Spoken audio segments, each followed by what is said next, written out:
Before we get into the video, could everyone please subscribe to my Endless Diary Tales channel?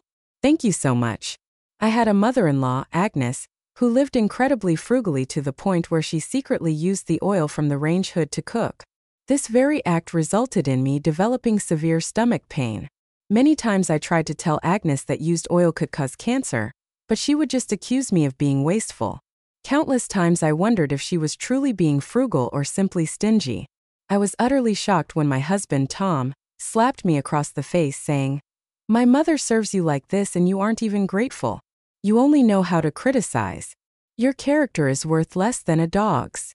The constant stomach pain eventually led to stomach cancer. On the day I died in my sick bed, my soul detached from my body and hovered in the air. From this vantage point, I witnessed something horrifying. My mother-in-law grasped the hand of the maid and declared that Baron Hen is finally dead. "This house, I promised it to you. You must, absolutely must, give our family a grandson. You hear? A grandson." Laughably, when I opened my eyes again, my first thought was whether Agnes's lifetime of savings would even be enough to cover their hospital bills.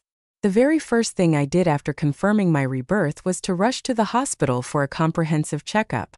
Fortunately, it turned out I only had mild gastritis. Everything could still be salvaged. In my previous life, the stomach pain had become so excruciating that I couldn't bear it and had to take sick leave to go to the hospital. It was then that I discovered I had a stomach ulcer. When I brought the diagnosis report home, I inadvertently saw Agnes pouring used oil from the range hood's oil container into a cooking pot, preparing to cook. I immediately stopped her. "Mom, you can't cook with that. It can cause cancer, don't you know?" She looked pained. "This oil is clean. It's such a waste to throw it away. We country folk don't have your city ways." I held up the diagnosis report intending to warn her, but unexpectedly, my mother-in-law twisted the situation. "You're out socializing all day. Who knows why you got stomach problems?" My husband, Tom, chimed in looking disgusted. "My mother is serving you out of kindness, yet you always scrutinize her. Don't you ever examine yourself when problems arise? Instead, you blame an old woman. Has your conscience been eaten by dogs?" The severe illness weakened and exhausted me, making it impossible to keep pace with my company's project deadlines. My career also suffered as a result. It wasn't until after my death that I learned the real reason Tom had suddenly brought Agnes to live with us. It was the first step in his plan to force me out. He even used my illness as an excuse to ask my parents for hundreds of thousands of yuan, money he then used to renovate a new house for himself and his childhood sweetheart. After sending my daughter, Sophie, to my parents' house, I rushed back to pack my belongings, preparing to leave for good. As I stepped inside, I saw Agnes excitedly stacking a mountain of old cardboard boxes. Yes, onto the sofa. Our home had suddenly become a waste recycling center. The sofa I had carefully chosen was now piled high with scraps, cardboard, and old plastic bags she had collected. Parts of the leather were moth-eaten, and stains were everywhere. In my past life, I had been grateful that she had endured hardship in the countryside. As long as she was happy, I would always respect her habits, so I diligently followed her around, cleaning up after her. Yet she went to complain to Tom, saying my name, Jane, always looks down on me as a countrywoman and dislikes everything I collect. But these are treasures that can be turned into money. Besides, I'm doing this to help lighten your financial burden. Unlike her, who only knows how to spend money, she continued, just leave it messy for now. I'll replace everything with new things after I kick out her son. When Agnes realized I wasn't paying her any attention, she angrily threw the cardboard box in her hand, pointed at me, and began to preach. "I told my son not to marry a city woman like you. You're lazy and wasteful." While folding clothes, I coldly retorted, "Your things are all treasures. I wouldn't dare touch them. If anything gets damaged, you'll demand compensation from me. Even if I gave you money, you'd say it's your son's money. How could your son's meager earnings possibly compensate for your pile of junk?" Everything I said was true. My husband, Tom, was a salesman who disdained social interaction and boasted about maintaining a basic salary, just like a scholar. Hearing me speak of her son like that, Agnes grabbed a wooden stick and charged towards me, cursing, "You daughter beggar still dare to be arrogant. If I don't beat you today, you'll rebel." Disgusted, I locked myself in the room and hastily packed my things. Outside, Agnes was hammering on the door with the wooden stick. "I'm warning you, if you don't open the door, I'll call my son to punish you.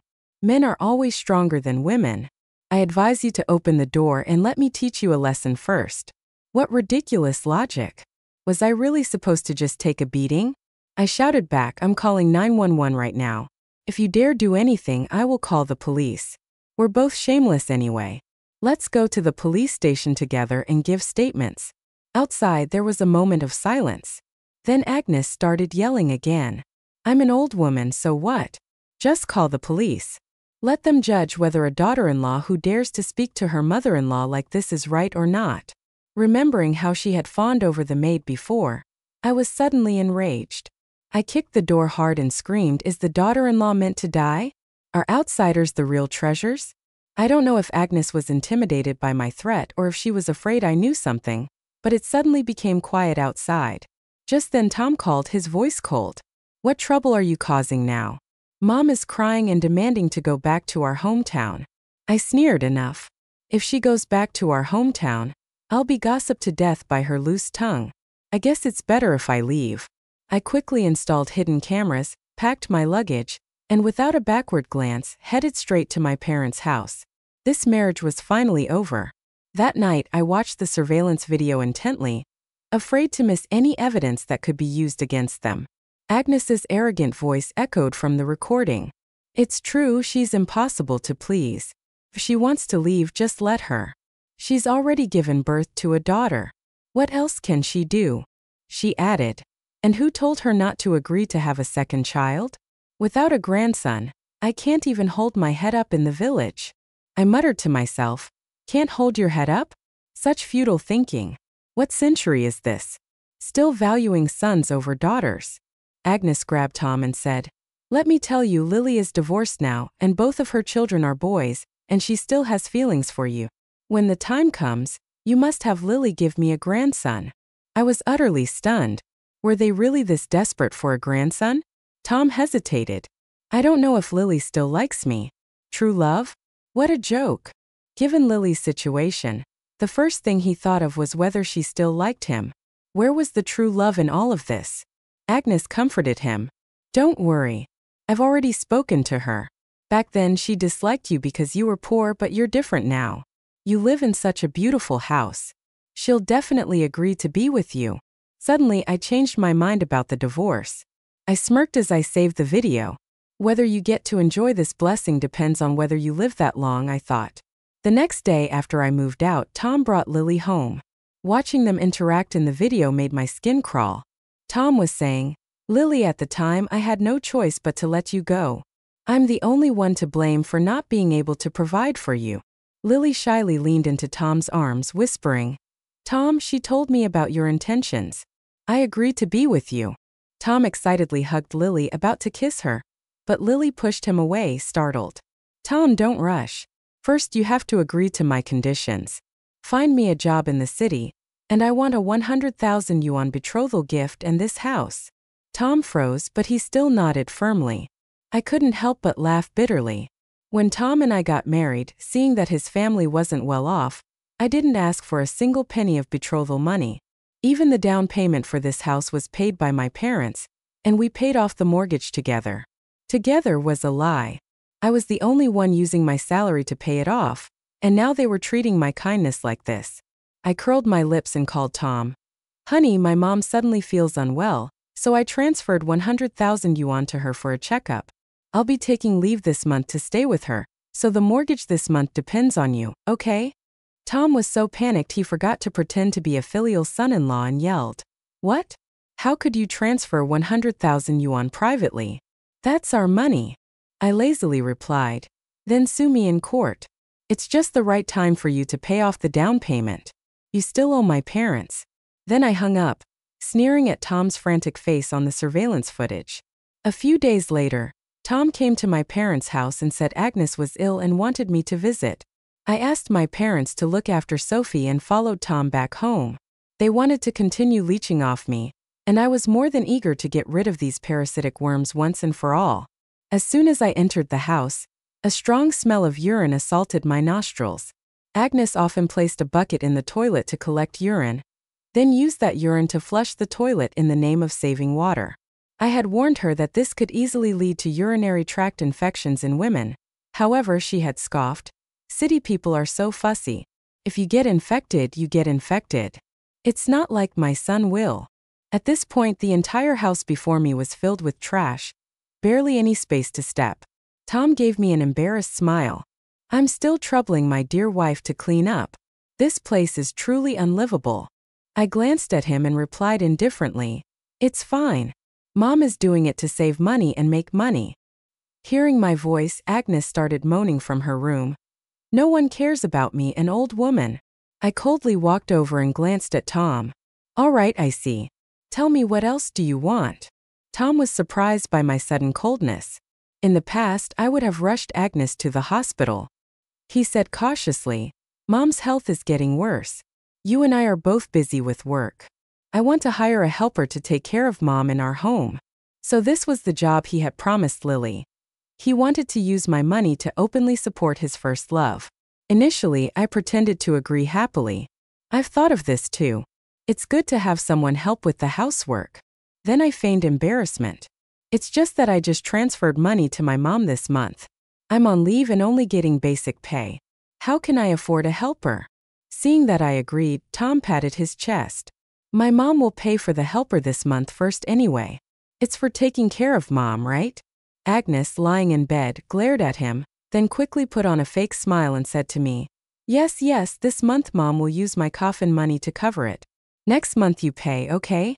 Lily entered my home smoothly, making her believe Tom was the decision maker in the house. I chuckled inwardly. How could I catch them all in one go if I didn't gather them together? Agnes announced that she was hiring a nanny to take care of her, but in reality, she worked even harder than usual.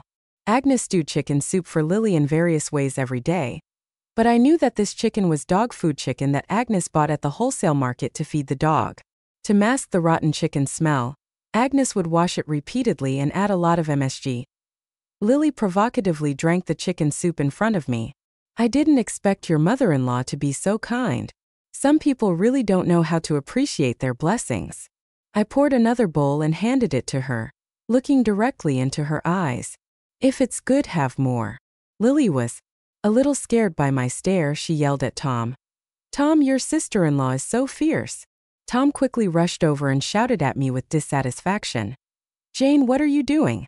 She's a single mother working to support 2 children. Can't you be a little more understanding? Just because you have a little money, you're arrogant to others. I sneered and slapped Lily hard across the face. Sister-in-law, you sound so affectionate. Didn't your company teach you to maintain boundaries with your employer? Then, without waiting for Tom to get angry, I said, I'll complain to your company. Let's see what kind of person they recommended to me. Tom was afraid I would recognize Lily's real identity, so he quickly pulled me back, saying anxiously, Okay, let it go. Lily will be careful next time. Lily's face flushed red. She was on the verge of tears from humiliation. This made Tom feel very distressed. I smiled slightly, tilted my chin, and said to Lily, Then you better remember that. Always remember your place. Then, ignoring Lily's gritted teeth, I ladled a bowl of chicken soup and handed it to Tom, smiling sweetly. Honey, you've been working hard lately. Have some more chicken soup. After being slapped by me, Lily behaved herself for a few days and started doing housework. However, her every action almost touched Agnes's sensitive nerves. First, she threw away the urine bucket. Then she discarded the bottles and jars Agnes had collected for later use. When Lily was about to dispose of the waste paper and eggshells Agnes had painstakingly gathered, the two finally had a major confrontation. I'm warning you, Agnes yelled. If you dare throw these things away, I'll throw you out with them. Lily put her hands on her hips, refusing to back down. Oh, what right do you have to say that? Tom said he'd give me this house, so you're the one who should leave first. Agnes was speechless, looking at her son for support. After all, Tom had never opposed her for my sake before. She was clearly uncomfortable and loudly said, Son, have you forgotten your mother raised you single-handedly? All relying on these cardboard boxes? Now you dislike them. Tom was very impatient and snapped back. Stop bringing up the past all the time. You're shameless, but I'm not. Anyway, remember not to bully Lily anymore. Agnes looked at her son in disbelief. I watched the video and snickered. What if they got so angry they became ill? I had to add fuel to the fire. So I opened the door at just the right moment with a large bag of expired frozen meat. When the three of them saw me, they immediately stopped arguing. Agnes rushed to my side, probably thinking I was easier to deal with. But the problem was I had no intention of having a second child. No matter how filial I was still useless in her eyes. I held up the meat in my hand and cheerfully said to Agnes, "Mom, I brought back a bag of meat. It's so cheap. Do you like it?" Agnes had just had a loud argument with Lily. Now, seeing me being particularly gentle and endearing, she took my hand and glanced. At Lily's, I said, "This daughter-in-law is still the best." I pretended to be surprised and asked Mom, "How many daughters-in-law do you have?" Tom quickly pulled Agnes aside and explained, "Mom just mentioned the daughters-in-law of some friends in our hometown, saying none are as good as you." In my heart, I despised this disgusting mother and son. They were truly good at pretending. All day long, they only thought about preying on others. I pointed to the bag of meat and said to Lily, "I'm going on a business trip next week. This bag of meat must be divided equally, enough for 3 people to eat for a week. Don't waste it." Having said that, I magically took out a few empty bottles, smiled and said to Agnes, "Mom, look, I also picked up some empty bottles for you on my way back." Agnes smiled, holding the empty bottles. In my heart, I sneered, "Saving every penny for others, you're truly a good mother." The next week, I actually went to Tom's hometown. I had always found Lily's unnatural smile in the video unsettling. In the hidden camera footage, Agnes was serving Tom and Lily, her chosen daughter-in-law, with a mournful expression. What reassured me was the glass bottle I had brought back for pesticide, quietly placed in the kitchen. Tom and Lily were so close that they truly treated my house as their own. I inquired around and went to Lily's home in the village. I saw a middle-aged man and 2 filthy boys. When the middle-aged man heard me asking about Lily, he started cursing. "That cheated me. I don't even know if these 2 kids are mine. I beat her and she ran away." I asked, "Ran away, not divorced?" The man spat and said fiercely, "Divorce? Why should I divorce? So I can't do anything to her anymore." This hypothesis made sense. I chuckled inwardly, wondering what Tom would think if he knew his first love had slept with who knows how many men. I whispered to the middle-aged man, "Let's trap her. Are you interested?" When the middle-aged man arrived at Tom's house, and Lily and Tom were in the act, Agnes was powerless to stop him. The pair were caught naked in bed. I just quietly watched on my phone.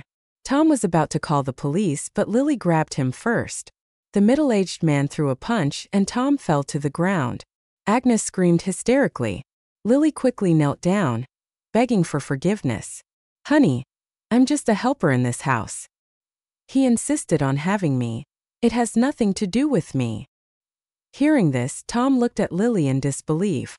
The hand that was protecting her immediately retracted. Agnes cried and cursed at the door. I knew you were no good. You brought your husband to set us up. If you hurt my son, I'll beat you to death." Lily knelt before Tom again, crying, "Tom, I really didn't know how he found his way here. Believe me." Tom, lying on the ground, picked up an ashtray next to him and threw it at Lily. "Are you kidding me? If you didn't tell him, how would he know the password to my door?" No neighbors came to watch because they were all busy watching my live video in the community group. I had used a burner account to join the community group, and from the moment Lily's husband entered the house, I had been sending videos from the surveillance camera into the group. No matter how Agnes screamed, people in the group only mocked. Tom's salary is so low he relies on his wife's support and still dares to have an affair. The old woman in their family is also very annoying. Last time my daughter just bought a bottle of water, took a sip and put it aside and she snatched it away. She said anything that falls on the ground, whoever picks it up first owns it. Jane isn't home, is she? She's on a business trip. So pitiful she has to deal with such a mother and son at home. Lily's husband also said, "Give me 100,000 yuan and I won't pursue this matter." Hearing this, Tom was even more certain this was a scam, that Lily was definitely in cahoots with him, but he didn't dare to call the police. I watched Tom bargain and plead. Brother, I was also deceived by her. She told me she was divorced. Let's each take a step back, 50,000 yuan, okay? Lily's husband had listened to my prior instructions and refused to budge, reaching for his mobile phone to record. Tom was terrified and quickly nodded. Brother, don't I agree? I agree. To prevent the other party from coming back for more money, Tom even insisted on signing an agreement when paying the money. Agnes was so distraught she cried and wailed. Why is my life so miserable? This has swindled all my coffin money. Tom yelled at her. You damn old hag. You still dare to cry? Wasn't it you who said she was divorced? You also bear responsibility for getting me into this mess. Someone in the community group saw them paying and signing the contract and asked, This is a scam. Should I call the police for them? Someone above replied, Don't meddle in other people's affairs. Let them be. If you call the police, they'll resent you when they have to go give statements. That's right, he has to bear the consequences of his own actions. Tom was the cheater first, so he deserves to be cheated back. This farce should end. It was time for me to return from my business trip. I was strolling in the neighborhood when several women around me saw me and started whispering. Jane isn't in the group, so pitiful. Everyone knows, but she doesn't. Let's see how Tom handles this first.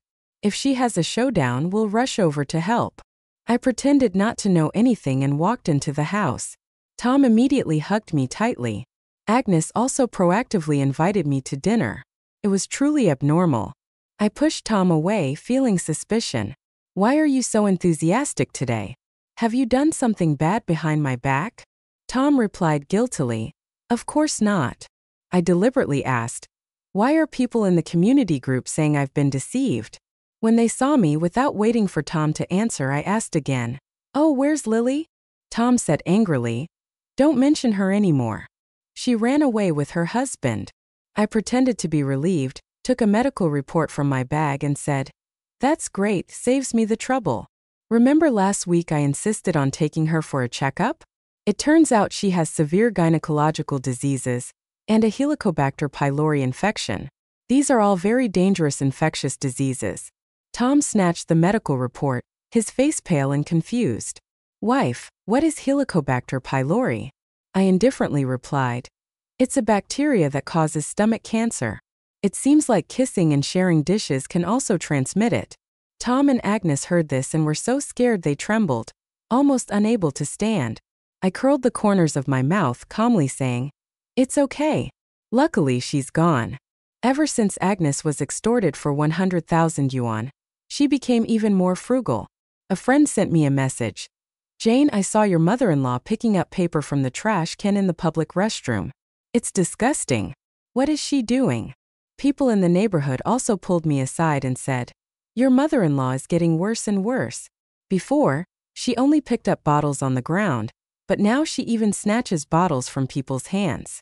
Some neighbors couldn't help but say to me, Child, we know what happened in your family, but picking up scraps in the vegetable market isn't good. I feigned surprise and replied, Oh, I didn't know. I've been staying at my parents' house for a while, only occasionally coming back to get my daughter's things. When they wanted to ask about what happened in my family, I quickly changed the subject and they cautioned me to be careful with my money. When I got home, Agnes was eating leftovers from restaurant diners. The paper towels on the table were all torn and incomplete, clearly used and discarded. When Agnes saw me looking at the paper towels, she said to me, City people, you're always so wasteful. I'm taking back the paper towels they threw away, drying the wet ones and reusing them, washing the dirty ones and reusing them. We must recycle them. I felt nauseous but still smiled and replied, Mom, you're amazing. You really know how to save money. We don't need to buy paper anymore. I grabbed my things and quickly fled this filthy, stinking, disgusting house. I thought surely it wouldn't be long before their health problems surfaced. A week later, Tom called me, his voice weak. Wife, my stomach hurts so much. I want to go to the hospital for a gastroscopy today. Can you come with me? Of course I would go. I was happy to see him in pain. On the way to the hospital, I persuaded Tom to give up painless gastroscopy, telling him that anesthesia would damage the brain and that people under general anesthesia would reveal their deepest secrets. Hearing my secret revelation, Tom agreed to have a regular gastroscopy. Watching Tom's uncomfortable gastroscopy procedure, I felt very relieved and comfortable. After the doctor reviewed the gastroscopy results repeatedly, the doctor seriously said to us, "We suspect stomach cancer. Why would it happen at such a young age?" Tom slumped onto the hospital chair as if the sky had fallen. I pretended to wipe away tears and asked him in confusion, "Why is it so?" "Oh, serious. Do you have the same disease as Lily?" Tom was in great pain, surely full of regret. But what was the use of regret anyway? He didn't have much time left. I still gently said to him, "It's okay, we can treat it. At worst, we can sell the house." Tom was moved and took my hand, tears welling up. "Wife, you are still the best to me," he said. But the doctor's next words shocked him even more. "We read your medical report and found it a bit strange. It feels like you've eaten feces." Then the doctor hesitated and said, "We also found pesticide components in your blood. The damage has lasted for more than a day or two. It's very difficult to remove." Tom's face turned even darker with despair. As soon as they got home, Tom angrily kicked Agnes and yelled, "What have you been feeding me all day? Now I have stomach cancer. The doctor said it's related to food hygiene. Are you satisfied now?" Agnes ignored the pain from being kicked, and when she heard that her son had stomach cancer, she cried and screamed, "It must be that damned Lily who infected you. She was pestering you every day to have a child. How could she not infect you?" Agnes broke down, saying everything she could and couldn't say. Tom, hearing this, was afraid I would abandon him at this critical moment. He became tense and kicked Agnes again. "You stinky old hag. What nonsense are you talking about? Sharing bowls and dishes can also transmit it. And what about having a child with her? What nonsense are you spouting?" I pretended to be heartbroken and disbelieving, grabbing Tom and asking, "Is what Mom said true? Do you and Lily have something going on?" Then I suddenly understood and murmured, "No wonder everyone in the neighborhood whispered when they saw me. So they were laughing at me. Tom, you've been deceiving me for so long." Like a drama queen, I pretended to bang my head against the wall, yelling loudly, "Anyway, you have stomach cancer already. Let's die together." Tom was frightened by my threats and quickly hugged me, kneeling down and crying, "Wife, I know I was wrong. I'm already like this, please don't leave me." After struggling with him for a while, I felt tired, so I sat down and prepared for the next act. I coldly said, "It's already like this anyway. We're husband and wife. I have to save you. Let's sell the house first. You should go to the hospital for treatment immediately." Seeing that I was no longer threatening to die, Tom breathed a sigh of relief and quickly agreed to sell the house. Agnes, who had been kicked a few times, was scared to death. She hurriedly followed, saying, "Mom still has 150,000 yuan. I'll give it all to you. Don't abandon your mother." I glared at Agnes. She was immediately frightened and shrank into a corner. The house was sold quickly, and with the 150,000 yuan from Agnes, I bought a house near Sophie's school. While I was looking for an interior design company, Tom called me. His voice was hoarse. "Jane, today the doctor asked me for hospital fees. What's going on? Didn't you just sell the house?" I replied calmly, "I saw that Sophie is going to school, so I bought a house next to the school." Tom became furious when he heard that. "Do you understand what the priority is? That's my life-saving money." I laughed calmly. "Your life isn't as important as Sophie going to school. As a father, you should think about your children. How can you compete with your daughter?" The next call I received was from the hospital. "Your husband is in critical condition and in the emergency room. Please come here quickly." When I arrived at the hospital, I saw a pool of blood on the bed. The nurse said that Tom had received a call and was so angry that he vomited blood. The doctor came out and shook his head at me. "The patient's condition is very complicated. When he got angry, the toxins invaded his heart. If you have anything to say it quickly." I saw Tom lying there like a lifeless tree, tears glistening in the corners of his eyes. He must have been able to hear me. In my previous life, I also had this disease and lay here like this, listening to him and Lily calculating my assets. "Tom, you must feel very helpless now." I went to find Lily's husband again. "Also, do you know why you got stomach cancer? I really should thank my good mother-in-law for saving money for your mistress. She fed you garbage." Tom's finger twitched. and another tear rolled down his eye. At this moment, the electrocardiogram became a straight line. When Agnes arrived, Tom had already been taken to the operating room. Because as his wife, I had helped him sign the organ donation volunteer form. I even donated that useless body to the medical school. I calmly said to the doctor, "My husband's condition is so complicated. Becoming a specimen and contributing his strength to the future is also a good thing." The doctor repeatedly thanked my righteousness, but he didn't know that only in this way could I escape my hatred. Agnes cursed at me, "You vicious woman. You made my son leave without waiting for me. Do you want my son to die without closing his eyes?" I smirked. Oh, this is the first time I've seen a mother curse her daughter-in-law like this. The doctors and patients in the hospital all spoke up for me. "This Jane is so righteous. How can you curse her like that?" I pretended to shed a few tears and explained sadly, "My mother-in-law never liked me because I couldn't give birth to a son. She wanted to find another woman for my husband to have another child, but she already had a husband and I didn't agree, so she cursed me." The doctors couldn't stand it anymore. Some patients were so angry that they helped me retort against Agnes, "This old hag. I didn't expect you to be like this. You should have died in place of your son." After Tom passed away, Agnes's mental state deteriorated rapidly. I sent her to a nursing home in the countryside in the name of filial piety. People in the nursing home praised me, saying that I repaid evil with kindness and was a filial daughter. Some people who knew about my family situation left and said, "Being bullied like this, and still caring for your mother-in-law, you're truly a good person." I didn't refute it. I occasionally went to the nursing home to visit Agnes, giving her the lowest living expenses, so the nurses naturally didn't care about her. As a result, she started having stomach pains and bloody diarrhea. But no one paid attention. When Agnes saw me, she hurriedly pulled me over and said, "Jane, quickly take me to the hospital. I feel very unwell. I'm in pain all over." I disdainfully pushed her hand away, wiped my hands with a wet wipe, and pretended to be embarrassed. "Mom, going to the hospital is too expensive. All the money in the house was used to treat Tom. How can we have money to treat you?" Agnes lowered her head in disappointment. "What should I do? I can't even sleep every day because of the pain." I advised. "Many people in the countryside live like this. If you have stomach pain, just drink some hot water. It'll be fine after a while. Going to the doctor costs thousands. How many cardboard boxes do you have to pick up to earn that much money? Moreover, I have to save some money for Sophie to go to school."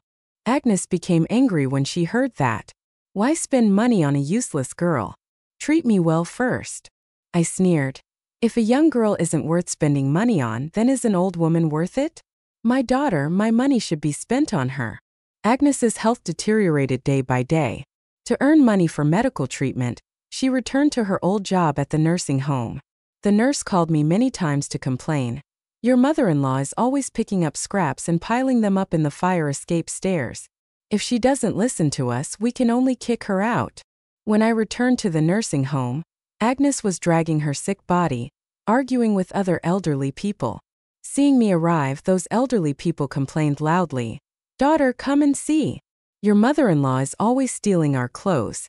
When we found out and snatched them back, she even spat into our water cups.